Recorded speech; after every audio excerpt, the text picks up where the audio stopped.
Hello friends, mummy kitchen ક્રાફ્ટમાં આપ સૌનું સ્વાગત છે. આજે આપણે બનાવીશું ફ્રૂટ અને વેજીટેબલ જેલી. શિયાળામાં આપણે ત્યાં આમળા, હળદર, આદુ આ બધું ખૂબ પ્રમાણમાં મળે છે અને આપણા આયુર્વેદમાં કહેવાયા પ્રમાણે જો શરીરની ઇમ્યુનિટી વધારવી હોય, શક્તિ વધારવી હોય તો આ બધી વસ્તુનો ઉપયોગ વધારવો જોઈએ. એટલે આપણે શિયાળાની અંદર આમળા, આદુ, ફુદીનો, તુલસી અને હળદર આ બધી વસ્તુનો આપણે જ્યુસ રસ બનાવીને પીતા હોઈએ છીએ.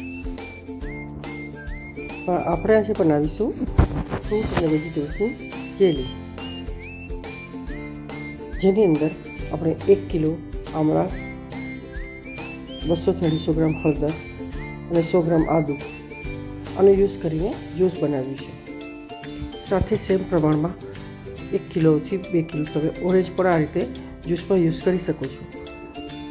મેં મારી પાસે આજે 2 ઓરેન્જ છે એનો યુઝ કર્યો છે. જેલી બનાવવામાં કોઈ એવો નિયમ નથી કે કયું ફ્રૂટ કેટલું લેવું. તમે જે કોઈ પણ ફ્રૂટ તમને જે વધારે ભાવતું હોય એ ફ્રૂટનો પણ વધારે ઉપયોગ કરી શકો છો. જે વેજીટેબલ્સ વધારે ગમતું હોય એનો પણ ઉપયોગ કરી શકો છો, જેમ કે બીટ, ગાજર, હળદર એ બધી વસ્તુનો પણ વધારે ઉપયોગ કરી શકો છો. ફ્રૂટના જ્યુસ તો બધા ઇઝીલી પી લેતા હોય છે, જેમાં ખાસ કરીને બાળકો જે આમળા અને ગાજર, બીટ વગેરે પસંદ નથી કરતા, તો એ લોકો ફ્રૂટના જ્યુસ તો ઇઝીલી પી લેતા હોય છે. આવા ટાઈપના જ્યુસ પીવડાવવા હોય તો બહુ વધારે મહેનત કરવી પડે છે આપણે.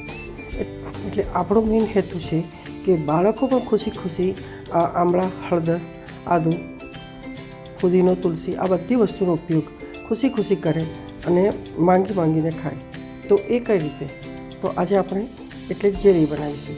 જેલીના અંદર એમના બધા ટેસ્ટ આપણે લઈ લઈશું. આપણે ઓરેન્જનો જ્યુસ કાઢી લીધો છે.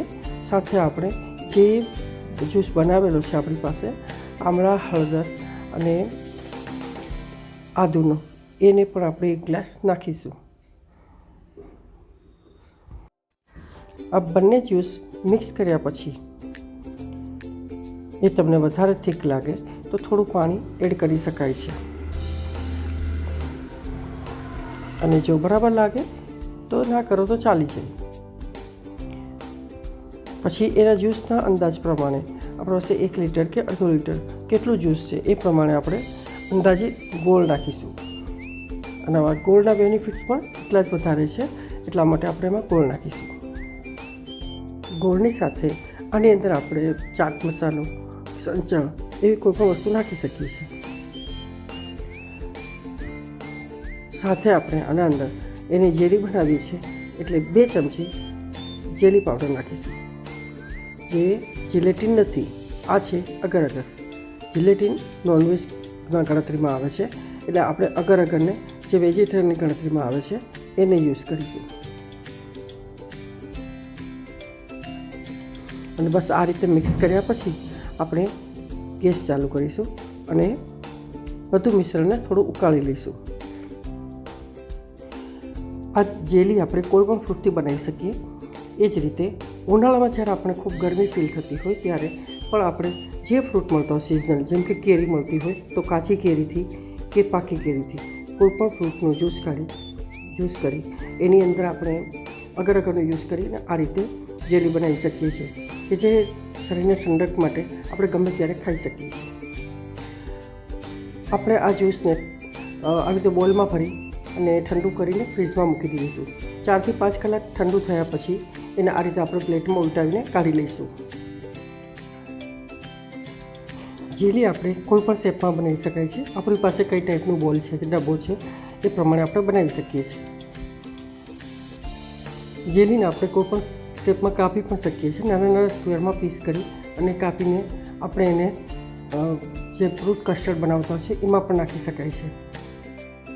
બાળકોને ભાવે એવા ફ્રૂટથી આપણે જેલી બનાવીએ, જેમ કે એમને જે ફ્રૂટ્સ ભાવતા હોય, તરબૂચ ભાવતું હોય, ટેટી ભાવતી હોય, એવા કોઈ પણ ફ્રૂટ્સથી આપણે બનાવી શકીએ. કોઈ વેજીટેબલ્સ જેમ કે બીટ, ગાજર એ બધું ન ખાતા હોય તો એની પણ આપણે આ રીતે જ્યુસ બનાવીને જેલી બનાવી લઈએ તો એને ખવડાવી શકાય છે.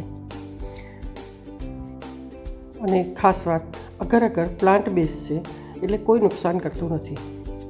આપણા ખાટા મીઠા જે ફ્રૂટ હોય એની અંદર આપણે જ્યારે જેલી બનાવીએ ત્યારે ગોળ કે ખાંડની જરૂર પડતી નથી, એ તમારી ચોઈસ પર છે. પણ જ્યારે આમળા અને એવા જ્યારે વેજીટેબલ્સ યુઝ કરવામાં આવે કે ફ્રૂટ્સ યુઝ કરવામાં આવે ત્યારે જેનો ટેસ્ટ થોડો કસીલો હોય એવા ટાઈપના ફ્રૂટ્સની અંદર આપણે ગોળ કે સાકરનો યુઝ કરવો જોઈએ, જેથી બાળકો ઇઝીલી ખાઈ લે. વિટામિન સીથી ભરપૂર મારી આ રેસીપી આપને કેવી લાગી એ મને કમેન્ટ કરી જરૂરથી જણાવશો. અને જો મારો વિડીયો આ સારો લાગ્યો હોય તો મારી ચેનલ લાઈક, શેર અને સબસ્ક્રાઈબ જરૂરથી કરશો. તો ફરી મળીશું નેક્સ્ટ વિડીયોમાં નવી રેસીપી સાથે.